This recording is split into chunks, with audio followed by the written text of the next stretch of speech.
So for those of you who are just joining us for the first time today, we started book club last week. And I guess I'm going to go ahead and share a couple of things that are really helpful. There's a MREA. Well, let me share this website first. Let me get there. So I'm going to share with my screen a website that's really helpful for you guys that has a lot of really good supplemental information while we're waiting. Oh, hold on. I got to let somebody else in.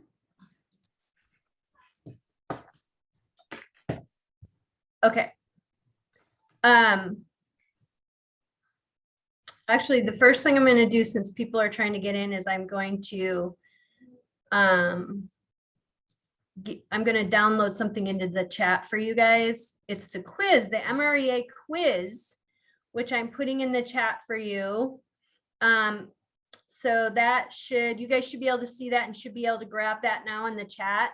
That's a quiz that goes throughout the entire book. That's kind of has helpful stuff to ask you throughout the book. And we started filling out the quiz last week, and we only did a couple of the questions. It's 2 pages long. And then the other thing to share with you guys is this website here. It's called kellerinc.com, KELLERINK, like ink from a pen. This is the website where all the books that Keller Williams has written are in here. So if I click on books, it shows all the different books, and that's where we as an office order from. You guys can order from there directly, but we have quite a few of them here that you can purchase from us.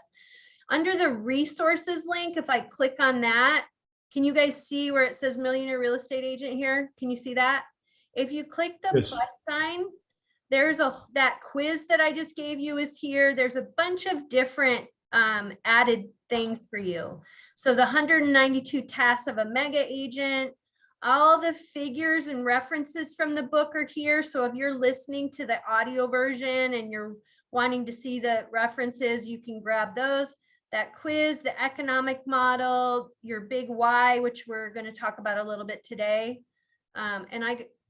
Let's grab John's coming in.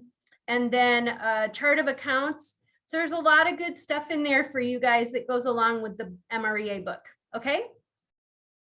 Kellerinc.com, and then go to resources. So if we're buying this to give to one of our prospects, I have a person who is interested in joining the office. Do we get a discount when we purchase something? Or we have them here. You can buy them from me. They're right here in my office for $10. We'll sell them to you. So if you want to just grab it from us, we already have it. And then you don't have to wait for it to come. Okay. And what about the millionaire investors and all that? I have the one thing. I have the millionaire, the red book. I have the investor book, which is blue. I think I have them all in here. Okay. Okay. Good. So you can come take a look, and then we'll bill your account. But yeah, that's great. If you want to give it to a recruit friend that, someone that you're trying to get to join or whatever, that's a great idea. Yes, thank you. Great gift. Okay, so last week we went over the introduction part a bit. This week we're working on pages 47 through 97. And those 2 sections are the 6 myth understandings. That's the first section, as well as the 9 ways an MREA thinks. So we can start out with the myth understandings, and just, reminder, this is not a class where I'm lecturing to you guys. This is a book club where we all get to talk and share. So, but just to keep us on track, those are the 2 sections that we're working on right now. And so do you guys have any comments on the myth understandings? Anything that stood out for you on the 6 myth understandings?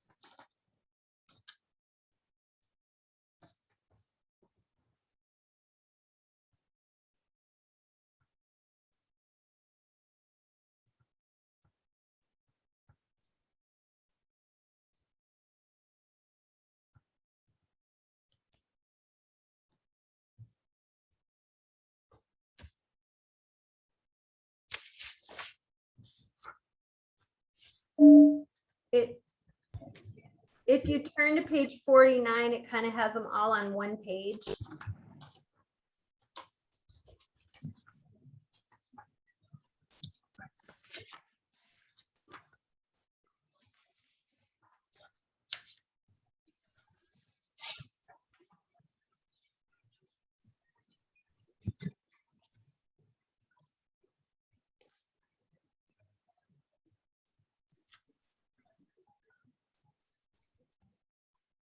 So for me on the myth understandings, just to get you guys started, since I think your coffee hasn't kicked in yet. For me, I think it's probably 3, 4, and 5 are the ones that really stand out for me. I love the part about time and effort. Myth, it would take too much time and effort, I would lose my freedom. And I think people look at people doing a $1 million business and they think, oh my gosh, they just must work all the time.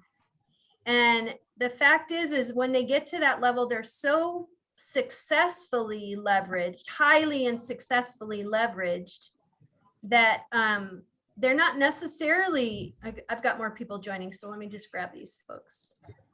They're not necessarily working all the time. In fact, they may be working less because they have a team so leverage, you guys remember there's 2 types of leverage. Do you remember what they are? Yes. Are you talking about the pyramid or? What are the 2 types of leverage that we focus to get into our lives? Leverage comes in 2 forms, either a new system or model that you're introducing, or a person. So that for me, when you look at, you guys, for those who just joined on page 49, I'm talking about myth number 3. It would take too much time and effort. I would lose my freedom. People who are highly leveraged, meaning they have really good systems in place and they have good people in place, actually work less time. Mm-hmm. So that one's one that stands out for me. Another one for me is, I love number 4. It's too risky, I'll lose money. And I love what he says, risk is in direct proportion to how well you hold your incremental costs accountable to producing incremental results. So ROI, return on your investment. And I think people that are millionaire status, they have amazing business models. And so they're holding every dollar accountable. So it's only risky if you don't hold your money accountable, is what that means. And then number 5, my clients will only work with me, only I can deliver quality service. Your clients aren't loyal to you, they're loyal to the standards you represent. So I always think about my doctor. Let's just talk about our doctor or our dentist. They're not the one scheduling the appointment at the front desk. They're not, dentists typically aren't even the one cleaning your teeth, right? They're just doing the same with the doctor. Your doctor's not scheduling appointment. Your doctor, there's somebody else who takes your blood pressure, weighs you, all that kind of stuff before you even see the doctor. There's also a questionnaire that's already filled out before you even see the doctor. So they have an entire team of people that know how to help the doctor be successful. So when you think about that in comparison to your own job, are you the front desk person? Are you the assistant to the doctor? Are you the what do you call the person who cleans your teeth? The hygienist? The dental hygienist? Are you the dentist assistant? There's even an assistant to the dentist that hands the person the tools, right? The instruments that they put in their mouth. So they have an entire team of people that are completely systematized so that the doctor does exactly what the doctor's really good at doing, or the dentist. Does that make sense? Mm-hmm. So I always think about that when I think about my team. If my team is, if we've worked on our systems together and we've practiced and trained really well, then your team can be successful even while you're on vacation, because they can step right in and do what needs to be done. So those are the ones for myth understanding. That those are the thoughts that stick out for me. what about you guys on the myth understandings part?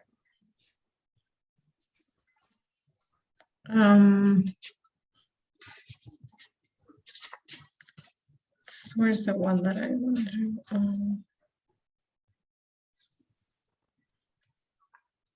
I like number 5 as well. Just maintaining that standard and then upholding myself to it as well. You know, when you get tired, when you get bogged down, it's providing that quality to each individual person. And then that's what you represent. That's your brand. That's you. So 5 speaks to me the most. I definitely agree. Yeah, and standards too, huh, John? That your standards are important. So every single person on your team needs to honor those standards as well. Yeah. If they're not honoring the standards, then maybe they're not the right fit for the team. I actually like number 6. Having a goal and not fully realizing it is a negative thing. The truth is having a goal and not trying to achieve it is a negative thing. So the kind of way I understand that is, I think a lot of us go through the fear of failure. Yeah.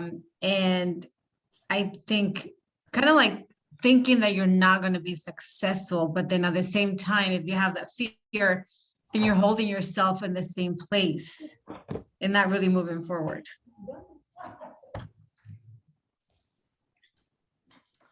Sorry about that, you guys. I got interrupted. Are there other ones? What else stands out for you guys? The fear. Here's one of the things I want to say about fear. I was hoping that was going to come up today because this is such a good point. Did you know that most people have a fear of success, not a fear of failure? That actually there's studies done on this. 85% of the general population has a fear of success, not a fear of failure. Okay, so here's how you pick. What's the difference? What does that mean? Fear means you push away from something. Okay, so think about being afraid of a spider. That's my best analogy for you. Do you go towards the spider if you're afraid of it, or do you go away from it? So if you have a fear of failure, you're going away from the failure. If you have a fear of success, you're going away from the success, not towards it. Okay. 15% of the population have a fear of failure. It typically looks like a pro athlete or somebody. It could be one of these millionaire real estate agents. I think there's some quotes in there about not wanting to fail. Most people do not want to fail. So like a pro athlete who hates to lose a game, they're going to practice their skills over and over and over again so that they're not losing. Okay. And incrementally, they can say percentage wise, like basketball, how many free throws they do, you know, all those incremental things that they practice. Fear of success is where the general population is. And that shows up actually as procrastination. It actually goes back to the first myth. It's really the first myth. I can't do it. Until you try, you can't possibly know what you can or can't do. Fear of success shows up as I can't do it. What if this happens? What if I get so successful that I don't have time? This shows up as what ifs and procrastination. Does that make sense to you guys? You're pushing away from success. So you put your own mental, it's usually mental blocks in place that block you from succeeding. Oh, well, they would never want to work with me because I don't know what I'm doing. I'm brand new. All those mental things that are between your own 2 ears and typically not in anyone else's 2 ears. You've put them there yourself. So I love that you brought that up, Myrna. Yeah, I have a little quote around my house that says, feel the fear and do it anyways. Yeah, just like Nike, just do it. Okay, so on this section, again, we're going over the 2 sections today, pages 47 through 64 is the misunderstandings, 6 of them. And then we're going to switch here in just a sec and go over the 9 ways an MREA thinks.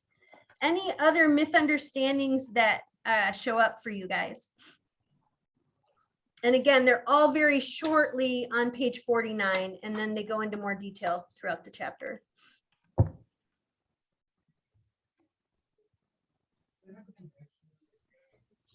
Anything else that shows up? Hey, you guys, thanks for participating. As I mentioned at the very beginning, this is a book club, so this is all getting to talk to each other. It's not me lecturing you. This isn't a class I'm teaching. So the more that you have to show up reading the material ahead of time and having a couple of points to discuss. That's really helpful. It'll make our book club that much richer if we all have stuff to discuss, or, you know, things like questions to ask each other. What do you guys think about this? I didn't understand that part. All those different things that you can bring up that we can all talk about as a group. So it's helpful to read ahead of time. And I'll tell you guys what the reading is for next week. We should finish the entire book by the end of October. We're doing a few sections at a time. So thank you all for participating. That makes our book club that much richer. Any other myth understandings? Don't be shy. You know, Myrna, when I think about what you brought up, it's interesting to me that fear of success kind of shows up as myth number 1. And fear of failure kind of shows up as myth number 6. Isn't that, you know, it's interesting. I wouldn't call it a fear of success. I just, for me, it is the number 2. It can be done in my market. Gary talked about the 4-minute rules or 4 minutes history, how you can break the 1 mile barrier in 4 minutes. And before that person ever did it, nobody thought it was ever possible, humanly possible, to run a mile in 4 minutes. But you know, once he did it, everybody else started breaking the barrier. And I think, you know, for a long time, doing 100 deals a year in our market was never been done. Yeah. Now you see it is done all over the place.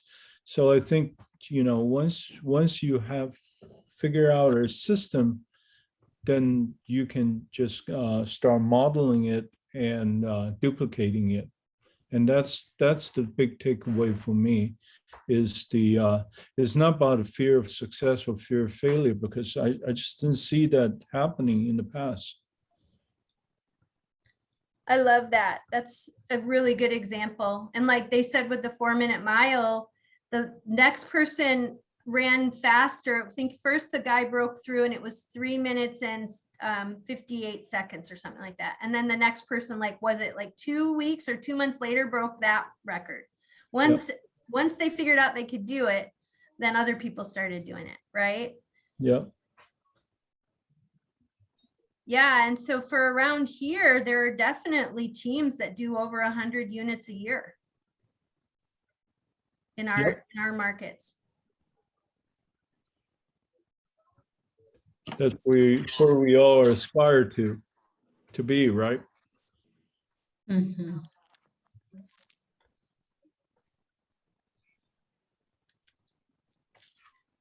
And that's a good point, Ray. You don't necessarily have to aspire to doing 100 units a year. It's definitely going to get you that much closer to being a millionaire real estate agent. These principles that you read about in this book help no matter what your goal is and where you want to set it. Whether you want to earn 300,000 a year, 500,000, 750, $1 million, or above $1 million, you can still, the principles you're going to learn here are useful in any of those categories. Okay, any other on the myth understandings, any other thoughts before we talk about the next section, which is the 9 ways an MREA thinks? I just got a quick one, just relating to what Raymond said, the 4 mile miracle thing. What hits me is I'm just thinking, before that, nobody would be able to break that record until someone did that and people just followed. So there'll always be a model or something that people can follow from the previous people's route. So this has always inspired me a lot as a newbie. I always want to see if there be like some tools or checklist that I can refer to instead of just invent or build from scratch from my own. Yeah. Yeah, I love that about this company that I say it all the time. One of the sayings we have in this company is R&D, which usually stands for research and development. And at Keller Williams, it stands for rip off and duplicate. Because Karen, we have the type of company where top agents share all the time what's working for them that you can then take and use in your business. Awesome.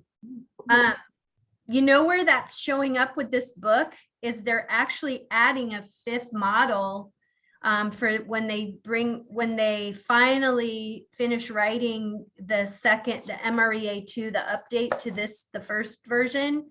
There's going to be, instead of 4 models, there's going to be 5, and the 5th model is expansion. Because once people hit that millionaire status, they said, okay, what's next for me? Where can I go now?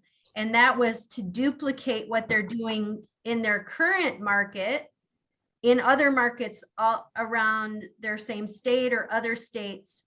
They found that they could, if they had systems and models in place and people leverage, they could introduce their systems anywhere and duplicate their models and take over market share in different areas, which is what we call expansion. That's pretty cool. There's always some. So then what will be next after expansion? That's exciting. And it goes to, it's actually a perfect segue into the next section, which is page 67, the 9 ways an MREA thinks.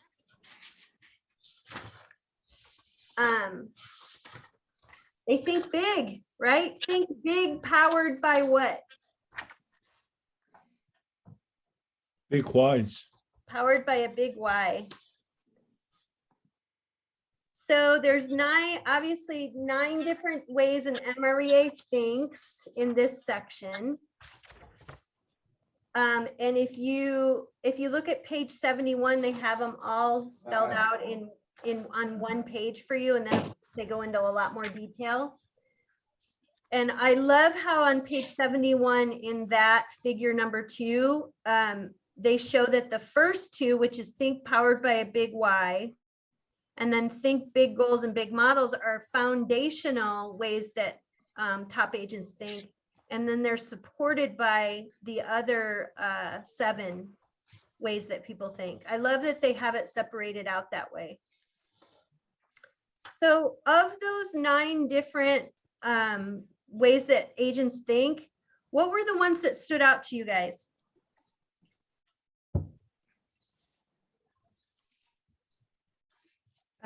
For me, it was think without fear and think service. What was it about that, Myrna? For the think without fear, I did an event a few years ago with Tony Robbins, and I got to walk on fire. So I think after that, I was like, well, what am I fearful of? And so I feel like I kind of act, even though I have fear, I still do things anyways. And then for service, I feel like we are in a service industry. So depending on the service we give to our clients, that's how we're going to get referrals. That's how we're going to be able to build the business, because it's a service industry.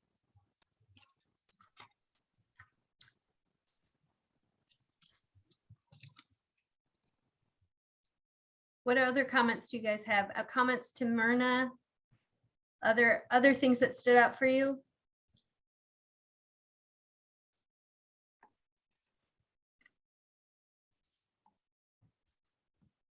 For me, I would say that is the big model They talk about big model, and unfortunately, I haven't finished the book yet, so I don't know what the big model means. Well, actually, that's a good point. So just in case some of you guys don't know, we have a class coming up in our region that it's super helpful to take, especially when we're doing a book club and reading this book. And that's the business planning clinic that's coming up Tuesday, October 5th. You can actually attend that clinic. It's an all-day class led by the director of our region, Karen Prawl, with an amazing workbook that goes through a lot of those models, Ray, so that you can be thinking big. It's actually great that you are doing a book club at the same time. We always teach that class in the fall so that you can start planning for next year. I know we've been sending out information on it. If you've missed the sign up information, you can email me and I can get you the information. It's an all-day class, so it's $75, I believe, and that covers breakfast, lunch, as well as the workbook. There's also and this is an in-person class, and it's going to be in, where's it going to be, you guys? San Ramon. San Ramon, thank you, Ray. And then there's an online class as well that's going to be on KW Connect, taught by Jean Rivers. So that's basically your digital option if you're uncomfortable going in person. That one is going to be October 21st and 22nd, I believe, from 9 to 1 each day. It's 9 to 1 or 9 to 2 each day on KW Connect. And I'm unclear at this point. I've clicked on the link. It doesn't look like there's a cost to that one. And then in terms of the workbook, we can help you download the workbook.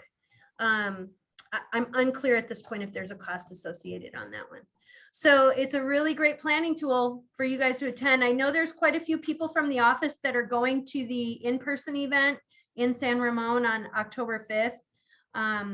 If anyone else is interested in going, like I said, just email me and I can get you the registration information.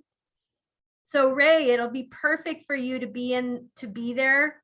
Yeah, I already signed up. Awesome. It makes this book come alive. It really does. Yvette, you've been to business planning clinic before, right? Yes, I did. Oh, Ray, you went last year. It really makes the book come alive. Yes. Okay. The question is the lead gen, which you are going to cover in your session. So that's something that I'm also very looking forward to. Awesome. Yeah, tomorrow I'm teaching a class on lead generation and lead follow-up, which is the title of the class is The Fortunes in the Follow-Up. And it starts at 1 o'clock tomorrow on Zoom. You guys are all welcome. I hope you're going to join me for that class. It's a really good class that helps you put your lead gen. I'm trying to find the right page on here. Helps you develop your lead gen plan.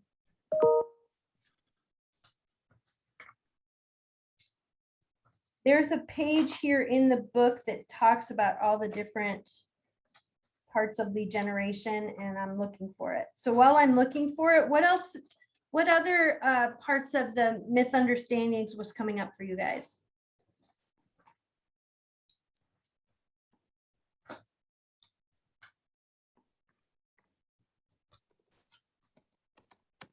Just parts that really resonated with me. I love this quote that he mentions by Warren Buffett. The chains of habits are too light to be felt until they are too heavy to be broken. And so habits really carry you forward, right? And if you're not sticking to it, and I guess I really hark back to the standards, but the fear for me is that if you don't find a model that's scalable, and you end up, 2 or 3 years down the line and you have all these leads and clients and you're still running like with this chaos and not having like a team, a system in place, then you really run into a lot of troubles. And so that's a big focus for me, but I really like the way that quote is and that it leads to the habits that we have to continue forward with. I heard a quote this weekend, Jonathan. Mhm. I think it was on Facebook or whatever, and it was something like, you can't carry 1,000 pounds all at once, but you can carry 1 pound 1,000 times. And it's that same thing of small things add up to help, those small daily things that you do Mhm. add up to helping you hit your big goals. Oh, definitely. Yeah. I laughed when they mentioned like how to run a marathon, because I've done that and it's brutal. I don't want to do it again. And so But it how was, did you train? How'd you train for it? it just took, like they said, like small increments. Like each week you would just run upwards to 7 miles every day, and then you would just get used to that, and then you'd build upon it. Yeah. So Yeah. structuring it, following that plan, and sticking with it is one of the hardest things, and finding the time to do it. But in the end, you become successful when you cross the finish Yeah. line. My husband laughs at me because I talk about, I say 1 pebble at a time, because I used to train for 100K bike rides and road Wow. rides. And it was 1 pebble at a time. When I used to do a lot of mountain biking too. So it was, trails with pebbles. And as I'm climbing a hill, I would look to the next pebble and I would pedal to that pebble. And then I'd look to the next pebble and pedal to that pebble. So I always broke it down. By the time I knew it, I was at the top of the hill, 1 pebble at a time. Yeah, you just got to break it down to whatever bite-sized Yeah. pieces you're willing to work with. There's Yeah. multiple different ways to look at it. Yeah. So what's that pebble for you guys, or what's that hill you're climbing? Is it making 20 calls a day? Is it reaching out to 20 people? You're going to hit it 1 pebble at a time, 1 call at a time, 1 person at a time. And all of a sudden you've reached 20.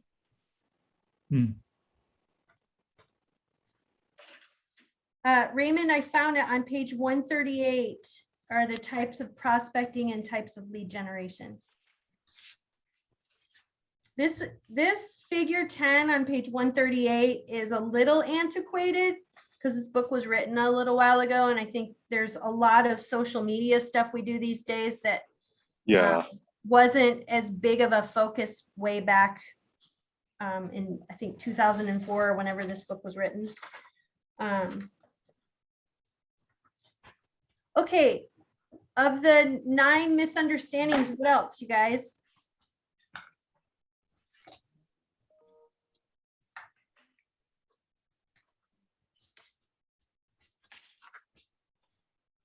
You know what one of my favorite parts of this section is?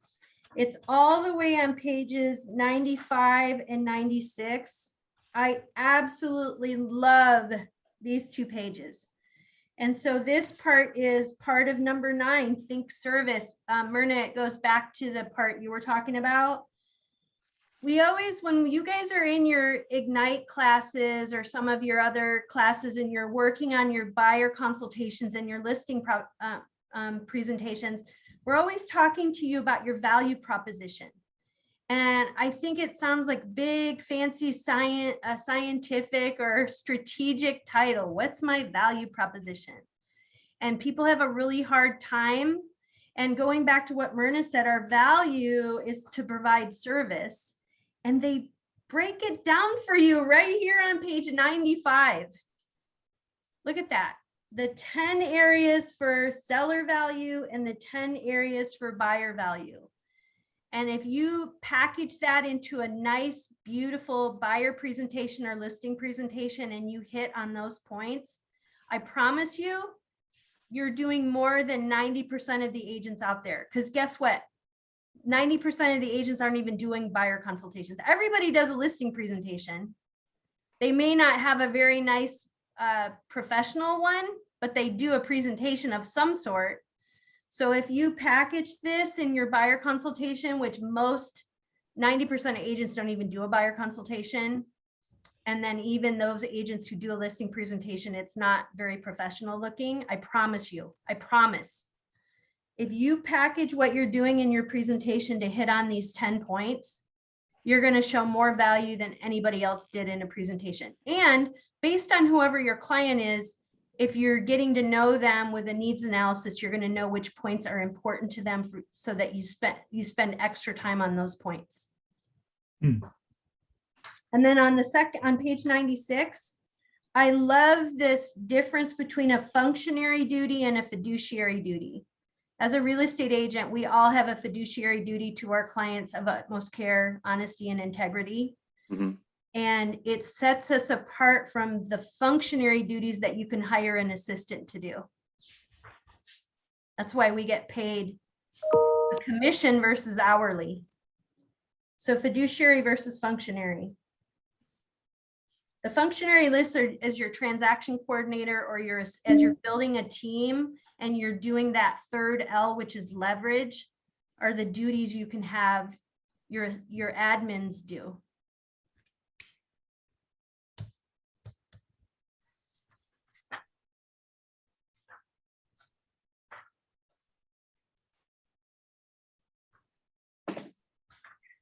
Okay, what other of the 9 types of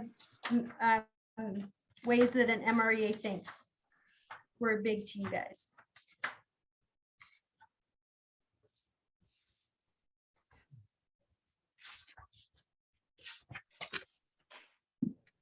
So the question about this functionary versus fiduciary thing. One said functionary is just low relationship, while as an agent, if you carry fiduciary, you just carry a high relationship. Would it be any examples? How would like a new agent become like a seasoned agent to develop this high relationship with our clients? Do you Does have anybody have any examples of the difference?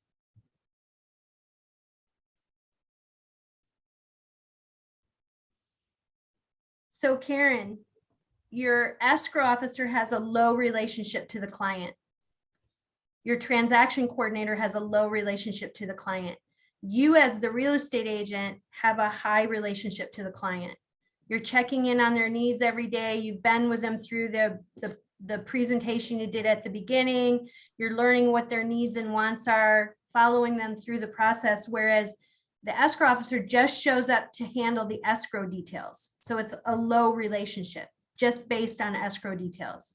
Okay, the transaction coordinator, just based on paperwork that needs to be filled out, has a low relationship compared to the overall high relationship that you have with the client. That's how I would explain the difference. Anybody else have an example? I always think of it as the person, well, they come to me first. They lean on me. They're not gonna, I'm the first person they think of when they're trying to get an answer about the transaction. Yeah. If you go back to what I was talking about earlier, the dentist or the doctor, you have a low relationship with the person who schedules your appointment. You have a much higher relationship with the dentist or the doctor. Does that make sense? The difference? Yeah, totally. I think this is a good example. Can I say is you already built like a trust with your clients, so they will not hesitate to reach out to you if they have any concern. It's something like that. Instead of you are just doing some formality or follow some procedures. Yeah. I know another example for me is when something's going wrong in the transaction or your client is stressed out. If they trust you, they're venting to you. They're expressing their frustrations to you, which means you've built a level of trust that they trust you enough to vent those frustrations. If they're not venting to you, they're venting to someone else about you, which means you have not built trust. Part of our job is to be there when they're stressed out about something. It's a lot of money to spend in real estate around here, and it can cause high stress levels for people. And so if we've built that high relationship, then they're going to be venting to you, and you should be honored by that. I see. I would say that for me, the high relationship comes from preparation, knowing a lot about the client, not just what they want to buy or what they want to sell, but overall information, what they're like and dislike, what their birthdays, what are the things that they enjoy of doing. Oftentimes, I feel that I am their best friend at the close of transaction because I know so much about them, and that comes from preparation, and not hesitating to ask a lot of questions, personal questions, because those informations really help me in looking from their point of view, what is going to work and what is not going to work. So high relationship for me is doing a lot of preparations and get to know the client really, really well so that you can build a high relationship. Yep, absolutely. They become friends. Like you said, you become friends. When asking that, if you would do a lot of preparation, is it like act more proactive, or just think one step ahead of your client, or before they mention something, you already did this sort of thing for them, or is it like that, being more proactive, or just when they ask for something, you will just get? Can I answer that, Laura? Please do. Anybody who wants to. Yeah, so it really is, I think what Raymond's talking about is being a master of questions, right? So in his preparation, he's asking the right questions up front, so he gets to know who his client is. He's not frightened to ask the tough questions, as well as the easy questions like, what's your favorite wine? There's also questions that we ask in every buyer's presentation, which is, what will, I forget what the question is in the buyer's presentation, but we basically asked two things, what will help us to win with you, and what helps us to lose with you, right? So you have to be willing to hear that tough thing. We've had clients say, nothing will piss me off more than if you don't return my calls, or, and I said, well, then let's determine right then and there how we're going to communicate with each other. And so then you tell them, if you have an urgent question, this is what you would do. You would call me. If you have something that needs a 4-8 hour window, you could text me or email me. So it's about knowing the right questions to ask, Jen. And that just comes with practice. And I think, when you take some of these classes, you'll begin to understand the questions. Like when in the Ignite, they certainly address that in the buyer's presentation class as to what questions you should ask when you're in the buyer's presentation. So when I hear Raymond saying preparation, I hear him preparing by asking all the right questions up front so he gets to understand his clients. That to me is extremely high level.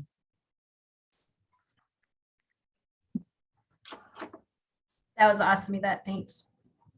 One of the other of the 9 ways a millionaire real estate agent thinks that I love is number 4, think action. I love that one.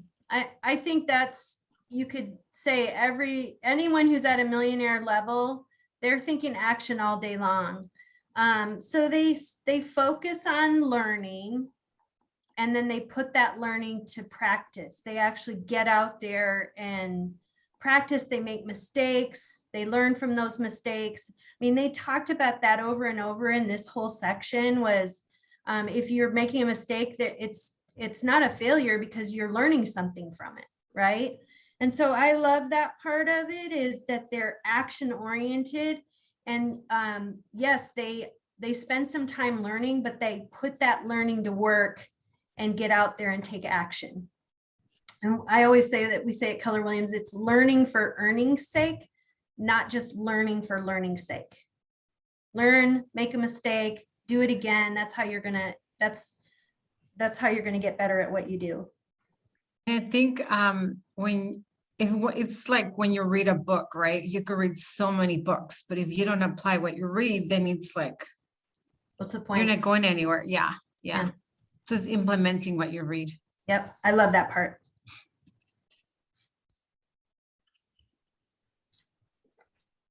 Any other ones for you guys?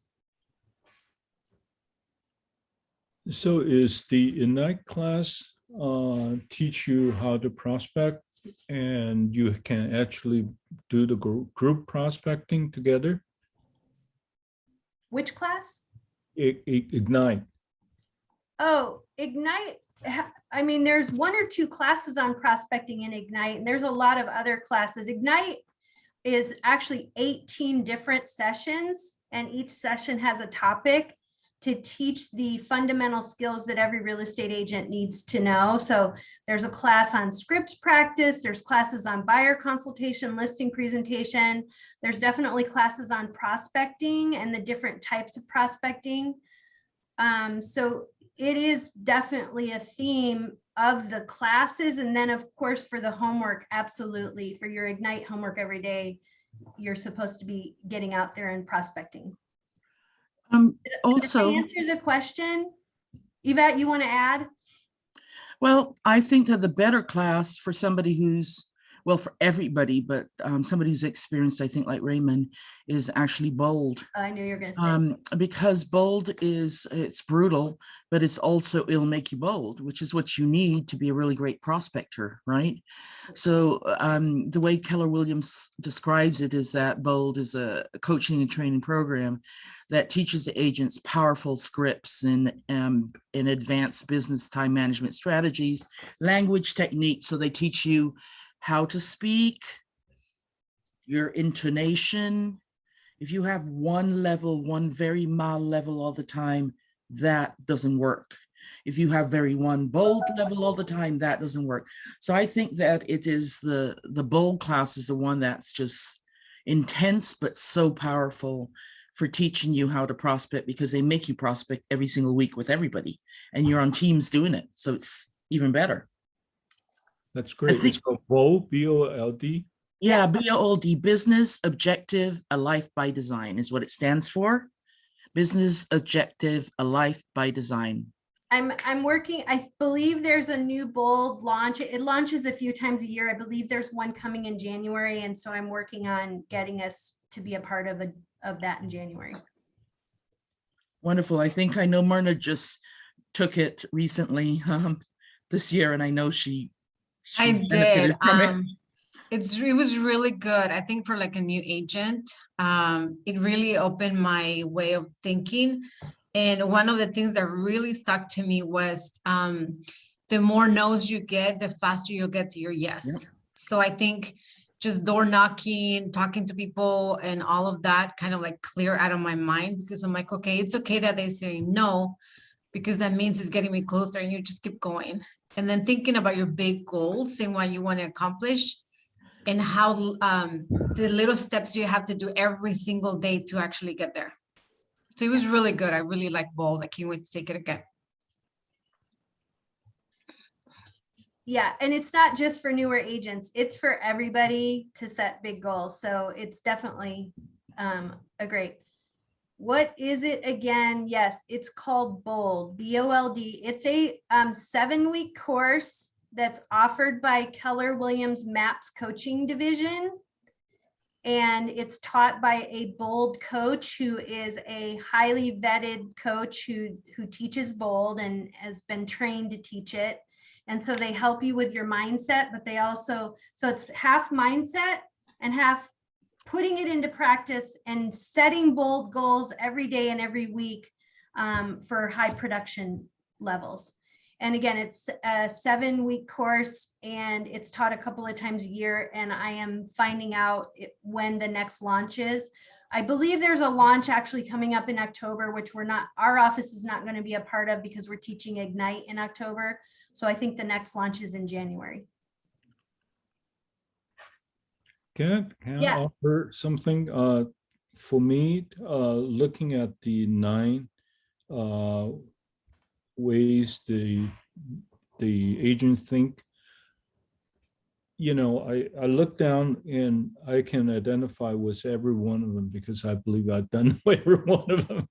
but not at the same time. You from time to time you get fearful, and from time to time you are just very complacent and not taking action, and from time to time you're just too tired and too many things to do to think about service, so you slack off. And I was just wondering, is there some sort of accountability program where you can just kind of have someone poke you and say, hey, what about this? You promised yourself you're going to commit to the big goal. What's going on here?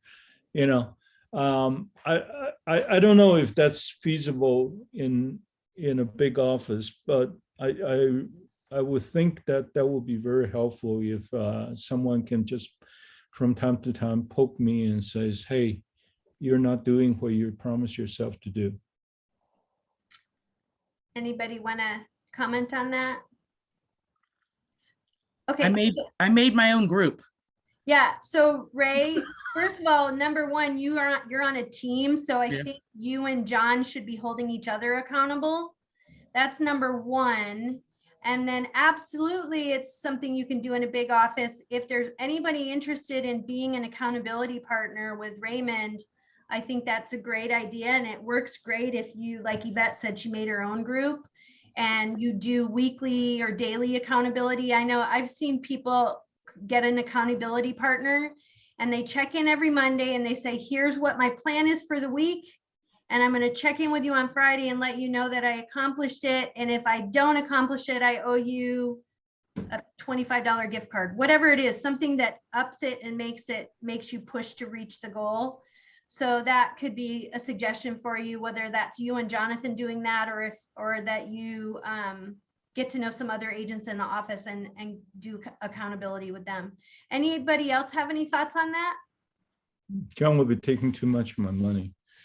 I think there's like different ways to have accountabilities. Like I have the Miracle Morning accountability team, but I also have mentors from previous jobs, previous lives, and we get together and it's very informal, but they're like, where are you at and where do you want to be in 2 years? And they'll call me out in 6 months if I'm not getting where I need to be. There you go. So I think it's different ways, different people, and finding those mentors and having those people in your life that will be honest and will call you out, because that's what you need. Somebody to call you out and tell you you're not where you need to be, or you said you're going to do this and you're not doing it. And I love that, because that's the only way you grow, and that's the only way you hit your goals and your dreams, and you're getting ahead. I would like to add to that the big why part. A lot of times accountability makes more sense if there's a why attached to it. And actually that's kind of where I was hoping to end today anyway, was the biggest section of this is number of the 9, or number 1 and number 2, think powered by a big why and think big goals and big models. And for homework, I was going to ask you guys to go back and spend some time thinking about what your big why is. If you have a why big enough, then you can put that vision wise, you can put that why in front of you. You're looking at it every day. And many times that's the kind of accountability you need, because there's a why attached to what you are doing. And so with the homework exercise of thinking about what your big why is, everybody can have a different big why. A couple things to think about. If you say my big why is to earn $500,000 a year, I'm just giving you an example. Sometimes it's a money why, sometimes there's something else. Can you ask yourself a big why question again? So if my big why is to earn $500,000 a year, well, why is that? There's probably a bigger why above that monetary goal. Why do I want to earn $500,000 a year? Well, I want to be able to live comfortably for my family. Why is that? So when you're doing a big why exercise, ask yourself, why is that, to see if there's actually a bigger why above the one that you think is the biggest. Does that make sense? And then also sometimes it's a because statement. Why is that? Because I want to leave a legacy for my family Mhm. because whatever. So sometimes it's the big because, not the big why. So I would really encourage all of you guys, Raymond, if there's a big why attached to it, that's going to help you with your accountability. Yeah. And Myrna, I heard you. That sounded like that resonated with you. Yeah, I actually highly recommend. I don't know if you guys have read Start with Why with Simon Sinek, and I love that book. It just helps you clear your mind on why you do what you do. And I think once you're clear on what's your why, then you're very focused, you're very determined. And I think that has helped me to say no to a lot of things. Because I kind of ask myself, does that align with my why? And if it doesn't align, I don't do it. So it just makes you very focused on why you do what you do and why is it that you want to do whatever that is that you want to do. So I love that book. Oh, why? The name of the book Start with Why by Simon Sinek. Start with why. All right, you guys, our time is up. Next Monday, we're reading pages 97 through 172. It's probably our biggest chunk. It's the 3 L's and the 8 goal categories, as well as the 4 models. So pages 97 through 172. And I have a question or a favor. Book clubs go a lot better if we have a co-host. So who would like to co-host with me next week? I'll do it. Myrna, awesome, thank you. So that way you and I can be hosting together and bringing up some talking points. So thanks so much, Myrna. All right, so I would love to see you guys next week, pages 97 through 172. And thank you so much for your participation today, everybody. Hope I see you tomorrow in my class too. Have a great day. Thanks. Bye. Bye.